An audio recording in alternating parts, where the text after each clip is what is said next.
Sir ನಮಸ್ತೆ. Sir ನಮಸ್ತೆ. Electric auto ತೊಗೊಂಡು ಎಷ್ಟು ದಿನ ಆಯ್ತು ಸರ್ ಇದು? ಸರ್ ತೊಗೊಂಡಾಗ 3.5 years ಆಯಿತು ಸರ್. 3.5 years. ಹೌದು ಸರ್. ಏನಾದ್ರು ಪ್ರಾಬ್ಲಮ್ ಬಂದಿದೆ ಸರ್ ಗಾಡಿ? ನನಗೆ ಪ್ರಾಬ್ಲಮ್ ಬಂದರೆ ಗಾಡಿ ಒಂದು ವಾರ ಗಂಟೆ ಕಂಪ್ನಿನಲ್ಲೇ ನಿಲ್ಲಿಸ್ಬೇಕು. ಕಂಪ್ನಿಲಿ ನಿಲ್ಲಿಸಬೇಕು. ಅದು ಏನಪ್ಪ ಅಂದ್ರೆ ಸರಿ ರೆಸ್ಪಾನ್ಸ್ ಇಲ್ಲ. ಮ್ಯಾನೇಜರ್ ಆಗಲಿ ಒಬ್ಬ ವರ್ಕರ್ ಆಗಲಿ ಒಳ್ಳೆ ಎಕ್ಸ್ಪೀರಿಯನ್ಸ್ ಆ್ಯಂಡ್ ಯಾರೂ ಇಲ್ಲ ಸರ್ ಬಜಾಜಲ್ಲಿ. ಇದರಲ್ಲಿ ಮಹೇಂದ್ರದಲ್ಲಿ ಬಜಾಜಲ್ಲಿ ಇದ್ದಾರೆ. ಬಟ್ ಮಹೇಂದ್ರ ಗೋಗೋ ಕೊಟ್ಟ ಥರ ಇದು ನಮಗೆ ಇದ್ರಲ್ಲಿ ಕೊಡ್ತಾ ಇಲ್ಲ ಸರ್. ತೊಗೊಂಡ್ಬಿಟ್ರೆ ವಾಪಸ್ ಕೊಡೋಕ್ಕಾಗ್ತಾಯಿಲ್ಲ. ನಾನು 2 ಸರಿ ತೊಗೊಂಡು ಅಲ್ಲಿ ಕಂಪ್ನಿಗೆ ಬಿಟ್ಬಿಟ್ಟಿದ್ದೀನಿ. ಓಕೆ ಸರ್, ಗಾಡಿ ಅಂತ ಬೇಡ ಅಂತ ಬಿಟ್ಟು. ಓಕೆ, ಇದೆಷ್ಟು ಮೈಲೇಜ್ ಕೊಡುತ್ತೆ ಸರ್ ನಿಮಗೆ? ಸರ್ ಮೈಲೇಜ್ ಇದು 130 ಹೇಳ್ತಾರೆ. 130 ಬರಲ್ಲ ಸರ್. ಇದು ಒಂದೇ ಬರ್ತಾ ಇರೋದು 85 ಇಂದ 90 ಒಳಗಡೆನೆ ಸರ್. 80-90 ಒಳಗಡೆ.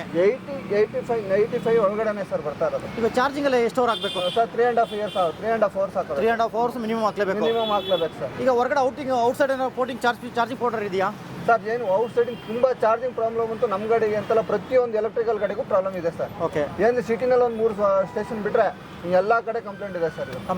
ಕಂಪ್ಲೇಂಟ್ ತುಂಬ ಕಂಪ್ಲೇಂಟ್ ಇದೆ ಸರ್. ಈಗ ಅಕಸ್ಮಾತ್ ನಿಮಗೆ ಚಾರ್ಜ್ ಸಾಕಾಗುತ್ತಾ ಈಗ? ಇಲ್ಲ ಸರ್, ಏನು ಮಾಡೋಕ್ಕಾಗಲ್ಲ. ಈಗ ತೊಗೊಂಡ್ಬಿಟ್ಟಿದ್ದೀವಿ, ವಾಪಸ್ ಬಿಟ್ಟರೆ ತೊಗೊಳಲ್ಲ. ಏನಪ್ಪ ಬೇಕಾ ಬಿಟ್ಟು ರೇಟಿಗೆ ಕೇಳ್ತಾರೆ. 15,000 ಕೊಡ್ತಾರೆ, 40,000 ಕೇಳ್ತಾರೆ, 20,000 ಕೇಳ್ತಾರೆ, ಈ ಥರ ಕೇಳ್ತಾರೆ. ನಾವೇನು ಮಾಡೋಕ್ಕಾಗ್ತಲ್ಲ. ಈಗ ತೊಗೊಂಡಿರೋ ಪೊಸಿಷನ್ ಸಾಲ ತೀರಿಸ್ಬಿಟ್ಟು ಹೊಡಿತಾ ಇದ್ದೀವಿ. ಸಾಲ ತೀರಿಸಬೇಕು, ಲೋನ್ ಕಟ್ಬಿಟ್ಟು ಎಲ್ಲ ಹೊಡಿತಾ ಇದ್ದೀವಿ ಸರ್. ನಂದೆಲ್ಲ ಕಂಪ್ಲೀಟ್ ಆಗಿದೆ ಲೋನು. ಆದ್ರೂ ಕಷ್ಟ ಹೊಡಿತಾ ಇದ್ದೀವಿ ಸರ್. ಇದ್ರೊಳಗಡೆ ಏನು ಉಳಿತಾ ಇಲ್ಲ ನಮಗೆ. ಲೆಕ್ಕ ಹಾಕೊಂಡ್ರೆ 200-300 ರೂಪಾಯಿ ಒಬ್ಬರ ಹತ್ರ ಕೂಲಿಗೆ ಹೋಗ್ಬಿಟ್ಟು ಜೀವನ ಮಾಡ್ಬೋದು. ಅಷ್ಟಕ್ಕಿಂತಲೂ ಇದಾಗಿದೆ ಇವತ್ತು. ಓಕೆ, ಬೇರೆ ಗಾಡಿ ತೊಗೊಳ್ಳುವ ಈ ಗಾಡಿಗೆ ಯಾರು ನಿಮಗೆ ರೆಫರ್ ಮಾಡಿದ್ರು ಸರ್? ಸ್ಟಾರ್ಟಿಂಗಲ್ಲಿ ನನಗೆ ಗೊತ್ತಿಲ್ಲ. ಇದು 2-3 ವರ್ಷ ಸ್ಟಾರ್ಟಿಂಗಲ್ಲಿ ಎಲೆಕ್ಟ್ರಿಕಲ್ ವೆಹಿಕಲ್ ಬೇಕಂತ ಬಂದೆ ನಾನು. ತುಂಬ ಚೆನ್ನಾಗಿದೆ ಅಂತ ಯಾರು ಹೇಳಿದ್ರು ಅಂದ್ಬಿಟ್ಟು ಬಂದೆ. ತಗೊಂಡು ಮೊದಲನೇ ದಿವಸನೇ ನಾನು ತಗೊಂಡಾಗಲ್ಲ ಶೋರೂಮಿಗೆ ಬಿಟ್ಟೆ. ಏಕೆಂದ್ರೆ ಉದಾಹರಣೆಗೆ 30 ತೋರಿಸ್ತಾ ಇತ್ತು, 130ನಲ್ಲಿ 130 ತೋರಿಸ್ತಾ ಇತ್ತು. 8ನೇ ಮೈಲಿಂದ ಬಗಲುಗುಂಟೆ ನಮ್ಮ ಮನೆ ಇರೋದು. ಆ 8ನೇ ಮೈಲಿಂದ ಬಗಲುಗುಂಟೆ ಬರೋದು 1.5 kilometer ಅಷ್ಟೇ. ಅಲ್ಲಿಗೆ ಹೋಗೋದ್ರಲ್ಲಿ ಗಾಡಿ ಆಫ್ ಆಯ್ತು. ಕೊನೆಗೆ ಥ್ರೋ ಮಾಡ್ಸ್ಕೊಂಡು ತಗೊಂಡೋಗಿ ಗಾಡಿನ ಇದಕ್ಕೆ ಬಿಟ್ಟೆ ಶೋರೂಮಿಗೆ ಬಿಟ್ಟು ಕೊನೆಗೆ ಬೇಡ ಗಾಡಿಯಿಂದ ತಗೊಳ್ಳಲ್ಲ. ಏನೋ ಒಂದು ರೆಫರ್ ಮಾಡ್ತೀನಿ ಅಂತ 1 ವಾರ ನಿಲ್ಲಿಸ್ಕೋತಾರೆ. ತಿರ್ಗಾ ಅದನ್ನ ನನಗೆ ಬೇಕಾದ್ರೆ ನಾವೇ ಗಾಡಿ ತಗೊಂಡ್ಬರ್ಬೇಕು. ಆ ಥರ ಪೊಸಿಷನ್ ಆಗಿದೆ. ಒಂದ್ಸಲ ಸರ್ವಿಸ್ ಬಿಟ್ಟರೆ ಎಷ್ಟು ಚಾರ್ಜ್ ಮಾಡ್ತಾರೆ ನಿಮಗೆ? ಸರ್ ಸರ್ವಿಸ್ ಚಾರ್ಜ್ ಏನು ನನಗೆ ಜಾಸ್ತಿ ಅನ್ನಿಸ್ತಾ ಇಲ್ಲ. ಬಟ್ ಅಂದ್ರೆ ಸರಿ ರೆಸ್ಪಾನ್ಸ್ ಇಲ್ಲ, ಸರಿ ಚಾರ್ಜ್ ಮಾಡೋದೇ ಇಲ್ಲ ಸರ್. ನೋಡಿ, ಬ್ರೇಕ್ ಹೊಡೆದ್ರೆ ಬ್ರೇಕ್ ನಿಲ್ಲಲ್ಲ, ಇಲ್ಲಿ ಹೋಗಿ ಅಲ್ಲೋಗುತ್ತೆ ಸರ್. ಬ್ರೇಕ್ ಹೊಡೆದ್ರೆ ಇಲ್ಲಿ ನಿಲ್ಸ್ಕೊಂಡು ಅಲ್ಲೋ ನಿಲ್ಲುತ್ತೆ. ಅದು ವರ್ಕರ್ಗೆ ಸರಿ ಗೊತ್ತಿಲ್ಲ ಅಲ್ಲಿ. ಓಕೆ, ಆ ಥರ ಆಗಿದೆ. ಕೇಳಿದ್ರೆ ಅವನ ಮೇಲೆ ಇವ್ನು ಹೇಳ್ತಾನೆ, ಇವನ ಮೇಲೆ ಅವ್ನು ಹೇಳ್ತಾನೆ. ಅಂದ್ರೆ ಕಸ್ಟಮರ್ ಸರ್ವಿಸೇ ಇಲ್ಲ. ಅದರಲ್ಲೂ ಮಹೇಂದ್ರ ಅಂತೂ ಬೇಡ ಸರ್. ಅಷ್ಟು ಗಾಡಿ ಮಹೇಂದ್ರ ಅಂತೂ ಅವನು ರೆಸ್ಪಾನ್ಸೇ ಕೊಡ್ತಾ ಇಲ್ಲ ಕಂಪ್ನಿ.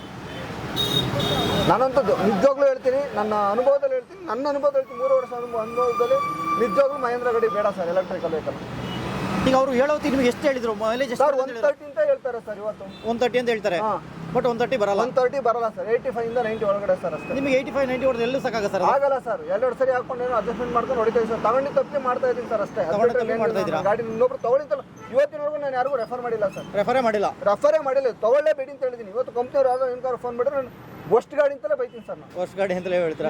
ಎಷ್ಟು ಕಿಲೋಮೀಟರ್ ಓಡಿಸಿರಿ ಸರ್ ನೀವು? 90 ಆನ್ ಮಾಡಿ ಸರ್. ಹಿಂಗೆ ಸರ್ 1,16,800 ಹೊಡಿತೀವಿ ಸರ್. 1,16,000 ಹೊಡಿಸಿರಾ? ಇದೆಲ್ಲ ಯಾವ ತರ ಸ್ಪೆಷಾಲಿಟಿ ಎಲ್ಲ ಮಾಮೂಲಿ ಆಟೋ ಇದ್ದಂಗೆ ಇದೆಯಾ? ಮಾಮೂಲಿ ಆಟೋ ಇದ್ದಂಗೆ ಇದೆ. ಸ್ಟಾರ್ಟರ್ ಎಲ್ಲ ಮಾಮೂಲಿ ಸರ್. ಏನಿಲ್ಲ, ಮಾಮೂಲಿ ಸ್ಟೇಟು ಬ್ರೇಕು ಏನಿಲ್ಲ. ಗಾಡಿದು ಏನಿಲ್ಲ ಸರ್. ಗಾಡಿ ಚೆನ್ನಾಗಿದೆ. ಓಕೆ, ಸ್ಪೇಸ್ ಎಲ್ಲ ಚೆನ್ನಾಗಿದೆ. ಇದೊಂದು ಗಾಡಿ ಸ್ಪೇಸ್ ಎಲ್ಲ ತುಂಬಾ ಚೆನ್ನಾಗಿದೆ ಸರ್. ಕಸ್ಟಮರ್ಗೆ ತುಂಬಾ ಅನುಕೂಲ ಇದೆ. ಗಾಡಿ ಬಂದು ಕುಂತ್ಕೊಂಡ ತಕ್ಷಣ ಹೇಳ್ತಾರೆ ಗಾಡಿ ತುಂಬಾ ಚೆನ್ನಾಗಿ ಸ್ಪೇಸಿಯಸ್ ಆಗಿ ಮಾಡಿದ್ದಾನೆ ಅಂತ. ಬಟ್ ಆದ್ರೆ ಏನ್ ಮಾಡ್ತಾರೆ, ಇವ್ರ ಹತ್ರ ಸರಿ ಸರ್ವಿಸ್ ಇಲ್ಲ ಸರ್, ಅಷ್ಟೇ ಆಗಿರೋದು. ಓಕೆ, ಇನ್ನು ವೀಲ್ ಸೈಜು ದೊಡ್ಡದಿದೆಯಲ್ಲ ಇದಕ್ಕೆ? ವೀಲ್ ಸೈಜ್ ದೊಡ್ಡದು ಸರ್ ಇದು. ಓಕೆ, ಇದು ಸಸ್ಪೆನ್ಷನ್ ಇವಾಗ ಬರ್ತಾ ಇರೋದು. ಸಸ್ಪೆನ್ಷನ್ ಸಿಕ್ಕಾಪಟ್ಟೆ. ಸಸ್ಪೆನ್ಸ್ ಇಲ್ಲ ಸರ್ ಇದಕ್ಕೆ. ಸಸ್ಪೆನ್ಷನ್ ಇಲ್ಲ. ಗಾಡಿಗೆ ಎತ್ತಾಗುತ್ತೆ, ಸಿಕ್ಕಾಪಟ್ಟೆ ಎತ್ತಾಗುತ್ತೆ. ವೈಬ್ರೇಷನ್ ಬರುತ್ತೆ ಸರ್ ಗಾಡಿ. ಅದೇ ಕಂಪ್ಲೇಂಟ್ ಇರೋದು. ಗಾಡಿ ಮೇನ್ ಕಂಪ್ಲೇಂಟ್ ಅದೇ, ಮೇಜರ್ ಕಂಪ್ಲೇಂಟ್ ಅದೇ. ಇವಾಗ ನೋಡಿ, ಇದನ್ನ ಗಾಡಿ ನೋಡ್ಕೊಂಡು ಫಸ್ಟ್ ಗಾಡಿ ಬಿಟ್ರಲ್ಲ ಅದನ್ನ ನೋಡ್ಕೊಂಡು ಈಗ ಗೋಗೋ ಅಂತ ಮಾಡಿದ್ದಾನೆ ಬಜಾಜ್ ಅನ್ನು. ತುಂಬಾ ಚೆನ್ನಾಗಿ ಮಾಡಿದ್ದಾನೆ ಸರ್. ನನ್ನ ಫ್ರೆಂಡ್ಸೇ ತಗೊಂಡಿದ್ದಾರೆ, ತುಂಬಾ ಚೆನ್ನಾಗಿ ಓಡ್ತಾರೆ. ನಾನು ಇವತ್ತು ರೆಫರ್ ಮಾಡಿದ್ರೆ ನಾನು ಬಜಾಜ್ಗೆ ಹೋಗಿ ಅಂತಲೇ ಹೇಳ್ತೀನಿ ಹೊರತು ಇದು ಬೇಡ ಮಹೇಂದ್ರ ಬೇಡ ಅಂತ ಹೇಳ್ತೀನಿ. ಮಹೇಂದ್ರ ಅಷ್ಟು ಸರ್ ಸರ್ವಿಸ್ ಇಲ್ಲ ಅಂತ. ಸರ್ವಿಸ್ ಅಲ್ಲ ಸರ್, ಗಾಡಿನೂ ಅಷ್ಟು, ಅವರು ಅಷ್ಟು ಸರ್. ಅಲ್ಲಿ ಆ ಕಂಪ್ನಿನೇ ಅಷ್ಟು ಆಗ್ಬಿಟ್ಟಿದೆ ನಮ್ಗೆ. ಅಲ್ಲ, ಇವಾಗ ಬರೋ ಗಾಡಿ ಏನು ಅಪ್ಗ್ರೇಡ್ ಅನ್ನು ಮಾಡಿದ್ದಾರೆ? ಇಲ್ಲ ಸರ್, ಏನೂ ಇಲ್ಲ. ಎಲ್ಲ ಸುಳ್ಳು, ಬೋಗಸ್. ಎಲ್ಲ ಬೋಗಸ್. ಏನೂ ಇಲ್ಲ. ಅದೇ ಅಂತಂದ್ರೆ 31, 150 ಅಂತಾರೆ. ಅದು ಬರೋದು ಎಷ್ಟು ಬರುತ್ತೋ ಗೊತ್ತಿಲ್ಲ. ಅದು ಕಂಪ್ಲೇಂಟ್ ಹೇಳ್ತಾ ಇದ್ದಾರೆ ಆಲ್ರೆಡಿ ಎಲ್ಲರೂ. ಎಷ್ಟು ಕೊಟ್ಟಿದ್ರಿ ಸರ್ ನೀವು ತಗೊಳ್ಳೋತಿಗೆ? ಸರ್ ನಾನು ತಗೋಬೇಕಾದ್ರೆ 340 ಸರ್. 340 ಕ್ಯಾಶ್ ಕೊಟ್ರಾ ಲೋನ್ ಅಲ್ಲ ಸರ್? ಲೋನು ಸ್ವಲ್ಪ ಕ್ಯಾಶ್ ಕೊಟ್ಟಿದ್ದೆ, ಸ್ವಲ್ಪ ಲೋನಲ್ಲಿ ಸರ್. ಮಹೇಂದ್ರ ಲೋನೇ ಹಾಕೊಂಡಿದ್ದೆ. ಅವರೇ ಹಾಕೊಟ್ಟಿದ್ರು? ಮಹೇಂದ್ರ ಲೋನೇ ಹಾಕೊಂಡಿದ್ದೆ. ನಿಮಗೆ ಸಬ್ಸಿಡಿ ಏನೋ ಇತ್ತಲ್ಲ ಅವಾಗ? ಸಬ್ಸಿಡಿ ಏನೋ ಕೊಟ್ಟಿದ್ರಾ? ಸಬ್ಸಿಡಿ ಇತ್ತು ಸರ್. ಸಬ್ಸಿಡಿ ಕೊಟ್ಟಿದ್ದಾರಾ? ಸ್ಟಾರ್ಟಿಂಗ್ ನಾನು ತೊಗೊಂಡಿದ್ದು ಸ್ಟಾರ್ಟಿಂಗಲ್ಲಿ ಸರ್. ಅವಾಗೆಲ್ಲ ಸಬ್ಸಿಡಿ ಇತ್ತು. 3 ವರ್ಷ ಆಯ್ತು ಸರ್ ತಗೊಂಡು. ಇವಾಗ ಏನು ಸಬ್ಸಿಡಿ ಕೊಡ್ತಾ ಇದ್ದೀರಾ? ಈಗೆಲ್ಲ ಸಬ್ಸಿಡಿ ನಿಲ್ಸಿದ್ದಾರಂತೆ ಸರ್. ಅದೆಲ್ಲ ನಿಲ್ಸಿದ್ದಾರೆ ಅಂತ ಹೇಳ್ತಾ ಇದ್ದಾರೆ. 2 ನಿಲ್ಸಿದ್ದಾರೆ ಅಂತ ಹೇಳ್ತಾರೆ. 2 ನಿಲ್ಸಿದ್ದಾರೆ. ಸ್ಟೇಟ್ ಸೆಂಟ್ರಲ್ 2 ನಿಲ್ಸಿದ್ದಾರೆ ಅಂತ ಹೇಳ್ತಾ ಇದ್ದಾರೆ. ಇನ್ನು ಸರ್ವಿಸ್ ಅಂತೂ ಇಲ್ಲ ಇದಕ್ಕೆ. ಇಲ್ವೇ ಇಲ್ಲ ಸರ್. ಅಷ್ಟು ಹೋದಾಗಂತೂ ಒಂದಿನ ಗಾಡಿ ಬಿಟ್ಟರೆ 3 ದಿನ 4 ದಿನ ಮಾಡಿಬಿಡ್ತಾರೆ ಸರ್. ಇದ್ರದ್ದು ಇನ್ನೇನು ಕಂಪ್ಲೇಂಟ್ ಇಲ್ಲ ಸರ್. ಸಿಕ್ಕಾಬಿಟ್ಟು ಹೇಳ್ಬೇಕಂದ್ರೆ ಸರ್ವಿಸು. ಆಮೇಲೆ ಈ ಬಜಾಜ್ ಥರ ರೆಫರ್ ಮಾಡೋ ಎಲ್ಲೂ ಒಂದು ಕರೆಕ್ಟಾಗಿ ಒಂದು ಇದು ಮಾಡಲ್ಲ ಸರ್. ರೆಫರಿಂಗ್ ಇಲ್ಲ. ಓಕೆ, ಇನ್ನು ಮಳೆ ಬಂದರೆ ಈಗ CNG ಆಟೋಗಳೆಲ್ಲ ನಿಂತ್ಕೊಳ್ತವೆ. ಆ ಥರ ಏನಿಲ್ಲ ಸರ್. ಆ ಥರ ಪ್ರಾಬ್ಲಮ್ ಏನಿಲ್ಲ. ಏನೂ ಇಲ್ಲ. ಆ ಥರ ಪ್ರಾಬ್ಲಮ್ ಏನಿಲ್ಲ. ಆ ಥರ ನನ್ನ ಗಾಡಿ ಏನು ಬಂದಿಲ್ಲ. ಸುಮಾರು ಗಾಡಿ ಬಂದಿದೆ ಅಂತ ಹೇಳ್ತಾರೆ. ಬಟ್ ಎಲ್ಲ ವಾಪಸ್ ನನ್ನ ಫ್ರೆಂಡ್ ಇಬ್ರು ವಾಪಸ್ ಕೊಟ್ಟಿದ್ದಾರೆ. ವಾಪಸ್ ಕೊಟ್ಟಿದ್ದಾರೆ. ಓಕೆ, ವಾಪಸ್ ಕೊಟ್ಟು ಗೋಗೋ ಗಾಡಿ ತಗೊಂಡಿದ್ದಾರೆ ಇಬ್ರು. ಹಂಗೆ. ಇಲ್ಲಿ ಚಿಕ್ಕಬಿದ್ರೆ ಕಲರ್ ಒಬ್ರು ಕೊಟ್ಬಿಟ್ಟು ಗೋಗೋ ತಗೊಂಡ್ರು. ಅದು ಬರೀ 40,000 ರೂಪಾಯಿ ಕೊಟ್ಟರು ಗಾಡಿನ. ಬರೀ 40,000ಕ್ಕೆ? ಬರೀ 40,000 ಕೊಟ್ಟರು. ಲೋನ್ ತೀರಿಸ್ಬಿಟ್ಟು ಬರೀ ಹೊಡೆದಿದ್ದೆಷ್ಟು 60,000 ಕಿಲೋಮೀಟರ್ನ 60,000 ಕಿಲೋಮೀಟರ್ನ ಹೊಡೆದಿದ್ದು ಅಷ್ಟೇ. ಬರೀ 40,000 ರೂಪಾಯಿ ಕೊಟ್ಟರು ಬೇಜಾರು ಮಾಡ್ಕೊಂಡು. ಓಕೆ, ಇದಕ್ಕೆ ಮೊದಲು ನೀವು CNG ಆಟೋ ಓಡಿಸ್ತಿದ್ರೆ ಯಾವ್ದು ಓಡಿಸ್ತಾ ಇದ್ರಿ ಸರ್? ನಾನು ಹಿಂದೆ ಇದು ಗ್ಯಾಸ್. ಅದೇ ಗ್ಯಾಸ್ ಆಟೋ. ಬಟ್ ಆಟೋಗೆ ಏನು ಡಿಫ್ರೆನ್ಸ್ ಏನಿದೆ ಸರ್? ಸರ್ ಇದು ಇದರಲ್ಲಿ ಪರವಾಗಿಲ್ಲ ಸರ್. ದುಡ್ಡು ಉಳಿಯುತ್ತೆ. ಕರೆಂಟಲ್ಲಿ ದುಡ್ಡು ಉಳಿತಾ ಇದೆ ನಮಗೆ. ಇವತ್ತಿನ ಇರೋ ಬಿಸ್ನೆಸ್ ಅಲ್ಲಿ ಇವತ್ತು ಬೈಕ್ ಟ್ಯಾಕ್ಸಿ ಇವೆಲ್ಲ ಬಂದಿರೋದ್ರಿಂದ ನಮ್ಗೆ ಇವೆಲ್ಲ ಪರವಾಗಿಲ್ಲ, ನಡೆಯುತ್ತೆ. ಬಟ್ ನಮ್ಗೆ ಸರ್ವಿಸ್ ಸರಿ ಕೊಡ್ತಾ ಇಲ್ಲ ಸರ್ ಇವರು. ಸರ್ವಿಸೇ ಮೈನ್ ಮಿಸ್ಟೇಕ್. ನೋಡಿ ಸರ್, ಇದೊಂದು ಕೇಬಲ್ ಇದೆಯಲ್ಲ, ಇದೊಂದು ಕೇಬಲ್ ಸರ್, ಇದೊಂದು ಚಾರ್ಜಿಂಗ್ ಕೇಬಲ್ 8,500 ರೂಪಾಯಿ ಬಿಲ್ ಮಾಡ್ತಾರೆ. ಬರೀ ಒಂದು ಕೇಬಲ್ಗೆ? ಒಂದೇ ಒಂದು ಕೇಬಲ್ 8,500 ರೂಪಾಯಿ ತಂದೆ ಸರ್. ಅದು ಹೊರಗಡೆ ಎಲ್ಲೂ ಸಿಗಲ್ಲ ಅಂತ ಹೇಳ್ತಾರೆ. ಮತ್ತೆ ಹೊರಗಡೆ ಔಟ್ಸೈಡ್ ಸಿಗಲ್ಲ? ಔಟ್ಸೈಡ್ ಸಿಗಲ್ಲ ಸ್ಪಾಟ್ಸ್. ನೀವು ಶೋರೂಮ್ಗೆ ಹೋಗ್ಬೇಕು. ಓಕೆ, ಇನ್ನು ಬ್ಯಾಟ್ರಿ ಎಷ್ಟು ವರ್ಷ ವಾರಂಟಿ ಕೊಟ್ಟಿದ್ರು ನಿಮಗೆ? ಸರ್ 3 ವರ್ಷ ಕೊಟ್ಟಿದ್ದಾರೆ. ಏನು ಪ್ರಾಬ್ಲಮ್ ಏನಿಗೆ ಬಂದಿಲ್ಲ ಸರ್ ಇವತ್ತಿನವರೆಗೂ. ಏನು ಇದೇ ಬ್ಯಾಟ್ರಿ? ಓಕೆ, ಇದು ಬ್ಯಾಟ್ರಿ, ಇದು ಚಾರ್ಜರ್ ನಾನು ಹಿಂಗಡೆ ಫಿಟ್ ಮಾಡ್ಕೊಂಡಿದ್ದೀನಿ. ಇಲ್ಲಿ ನೀವು ಎಕ್ಸ್ಟ್ರಾ ಇಲ್ಲಿ ಫಿಟ್ ಮಾಡ್ಕೊಂಡಿದ್ದೀರಾ? ನಾನು ಫಿಟ್ ಮಾಡ್ಕೊಂಡಿದ್ದೀನಿ ಸರ್. ಎತ್ತಿಡಕಾಲ ಅಂದ್ಬಿಟ್ಟು ಮಳೆಗಳೇ ಬಂದ್ರೆ ಪ್ರಾಬ್ಲಮ್ ಬಂದ್ರೆ ಇದಾಗುತ್ತೆ ಅಂದ್ಬಿಟ್ಟು ಮೇಲ್ಗಡೆ ಎಲ್ಲ ಮನೆಯಿಂದ ಕಟ್ಕೊಂಡಿದ್ದೀನಿ ವೈರ್. ಅಲ್ಲಿಂದ ಅಲ್ಲಿಗೆ ಹೋಗ್ಕೋತೀವಿ ಸರ್. ಈಗ ಮನೆಯಲ್ಲೆಲ್ಲ ಬ್ಯಾಟ್ರಿ ಇಲ್ಲಿಗೆ ವೈರ್ ಹಂಗೆ ಹೇಳ್ಕೊಂಡಿದ್ದೀವಿ ಸರ್. ಮನೆ ಗ್ರೌಂಡ್ ಫ್ಲೋರ್ ಅಲ್ಲಿ, ನನ್ನ ಮನೆ ಗ್ರೌಂಡ್ ಫ್ಲೋರ್ ಅಲ್ಲಿ ಇದೆ. ಅಲ್ಲಿಂದ ವೈರ್ ಹಾಕೊಂಡು ಇದು ಮಾಡ್ಕೊಂಡಿದ್ದೀವಿ. ಇದು ಎಷ್ಟು ವರ್ಷಕ್ಕೆ ಬ್ಯಾಟ್ರಿ ಚೇಂಜ್ ಮಾಡ್ಬೇಕು ಅಂತ ಹೇಳಿದ್ದಾರೆ ಸರ್? ಏನಿಲ್ಲ, 3 ವರ್ಷ ಗ್ಯಾರಂಟಿ ಬರುತ್ತೆ. ಒಂದು 5 ವರ್ಷ ಹೊಡಿಬೋದು ಅಂತ ಹೇಳಿದ್ದಾರೆ. ಇವತ್ತಿನ ಬ್ಯಾಟ್ರಿ ಕಂಪ್ಲೇಂಟ್ ಏನಿಲ್ಲ. ಓಕೆ, ಈಗ ಒಂದು 5 ವರ್ಷ ಆದಮೇಲೆ ಬ್ಯಾಟ್ರಿ ಚೇಂಜ್ ಮಾಡಬೇಕು ಅಂದ್ರೆ ಎಷ್ಟು ಪ್ರೈಸ್ ಅಂತ ಹೇಳಿದ್ರಾ ಸರ್? ಅವತ್ತು ಹೇಳಿದ್ರು ಅವರು. ಹೆಂಗೆ ಹೋದ್ರೂ 1,80,000 ಮೇಲೆ ಇದೆ ಅಂತ ಹೇಳಿದ್ದಾರೆ. 1,80,000 ಮೇಲೆ ಇದೆ ಅಂತ ಹೇಳಿದ್ದಾರೆ. ಹೊಸ ಟನ್ ತಗೋಬಹುದಲ್ಲ? ಅವ್ರು ತಗೋಬಹುದು. ಬಟ್ ಅದ್ರೊಳಗಡೆ ಒಂದು ಬ್ಯಾಟ್ರಿ ಹೋಗುತ್ತೆ ಅಂತ ಹೇಳಿದ್ದಾರೆ.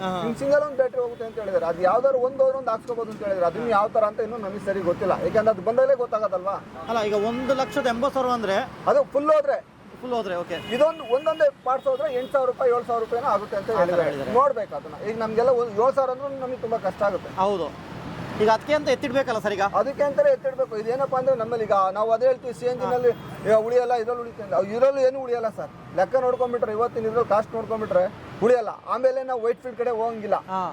ಚಾರ್ಜಿಂಗ್ ಫ್ಯಾಕ್ಟ್ ದೂರ ಲಾಂಗ್ ಹೋಗಂಗಿಲ್ಲ. ಇಲ್ಲೇ ಓಡಾಡಬೇಕು. ಲಾಂಗ್ ಬಾಡಿಗೆ ಬಿದ್ದರೆ ತೊಗೊಳಕ್ಕಾಗಲ್ಲ. ನೋಡಿ, ನನ್ಗೆ ಇವಾಗ ಇಲ್ಲಿಂದ ಇಂದಿರಾನಗರ್ ಬಿತ್ತು ಹೋಗಕ್ಕಾಗಲ್ಲ. ನನ್ನ ತಿರ್ಗಿ ಹತ್ತಿಂದ ಬರೋಕ್ಕಾಗಲ್ಲ. ಚಾರ್ಜರ್ ಹಾಕೋಣ ಬಂದ್ರೆ ಮೆಜೆಸ್ಟಿಕ್ ಅಂತ ಬಿಟ್ಟರೆ ನೆಲ್ಲೂ ಇಲ್ಲ. ಹೌದು, ಇವೆಲ್ಲ ಅಪ್ಗ್ರೇಡ್ ಮಾಡಿದ್ರೆ ನಿಮಗೆ ಅಟ್ಲೀಸ್ಟ್ 150 ಕೊಟ್ಟರೆ ವರ್ಕೌಟ್ ಆಗುತ್ತಾ? 150 ಕೊಟ್ಟರೆ ಸರ್ 150 ಆಗಲ್ಲ ಸರ್. Minimum 200 sir. ಈಗ ಕೊಟ್ಟಿದ್ದೇನೆ ಗೋಗೋ 250 ಅವ್ನು ಹೇಳಿದ್ರೆ ಒಂದು 230 ಹೊಡಿತಾ ಇದಾರಂತೆ ಸರ್. ಓಕೆ, ಅದೊಂದು ರೇಂಜ್ ಪರವಾಗಿಲ್ಲ. ಅಟ್ಲೀಸ್ಟ್ 180-200 ಅದು. ಆಮೇಲೆ ಇದೊಂಥರ ಸಾಗಬ್ದ್ರೆ ಎತ್ತಾಕೋದು ಹಾಗೆ ಯಾವುದೂ ಇಲ್ಲ. ಗಾಡಿ ತುಂಬಾ ಚೆನ್ನಾಗಿದೆ ಅಂತ ಹೇಳ್ತಾರೆ. ಎಲ್ಲ ಚೆನ್ನಾಗಿ ತುಂಬಾ ರೆಸ್ಪಾನ್ಸ್. ಬಟ್ ಈ ಗಾಡಿ ಅಂತೂ ಬೇಡ ಸರ್. ಕಸ್ಟಮರ್ ಅಂತೂ ನಾನು ಕೈ ಮುಗಿದು ಹೇಳ್ತೀನಿ, ಇದಂತೂ ತಗೋಬೇಡಿ ಅಂತ ಹೇಳ್ತೀರಾ? ತಗೋಬೇಡಿ. ಓಕೆ ಸರ್, ನಿಮ್ಮ ಹೆಸರು? ದಿನೇಶ್ ಅಂತ ಸರ್. ಓಕೆ ಸರ್, ತುಂಬ ಚೆನ್ನಾಗಿ ಹೇಳಿದ್ರಿ.